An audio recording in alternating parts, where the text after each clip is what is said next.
sudah Ramadan, sebulan berpuasa.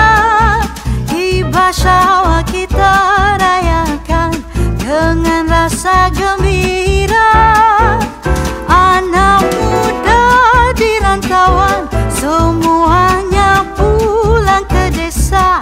Ibu dan ayah keriangan bersyukur tak terkira.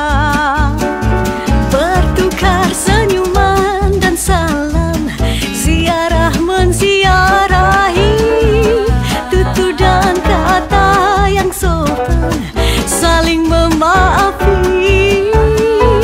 Suasana hari raya walau di mana pun jua memberikan ketenangan dan mententeramkan jiwa. Kue dan muwe beraneka macam, makanlah jangan hanya dipandang. Ketupat rendang sila nikmati, kawan penat memasak malam ke pagi. Wajib dan dodol jangan lupakan, peninggalan nenek zaman berzaman. Asyik bersembang pakcik dan makcik, hai duit raya lupa nak diberi.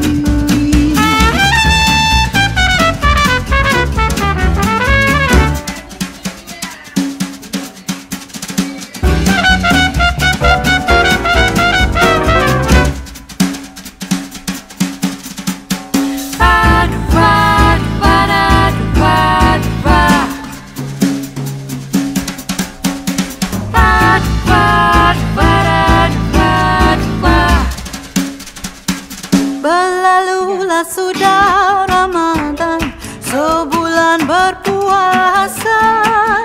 Hibah Syawal kita rayakan dengan rasa gembira. Anak muda di rantauan semuanya pulang ke desa. Ibu dan ayah keriangan bersyukur tak terkira. Beraneka macam, makanlah jangan hanya dipandang. Ketupat rendang sila nikmati, kawan penat memasak malam ke pagi. Wajib dan dodol jangan lupakan, peninggalan nenek zaman berzaman. Asyik bersembang pakcik dan makcik, hai duit raya lupa nak diberi.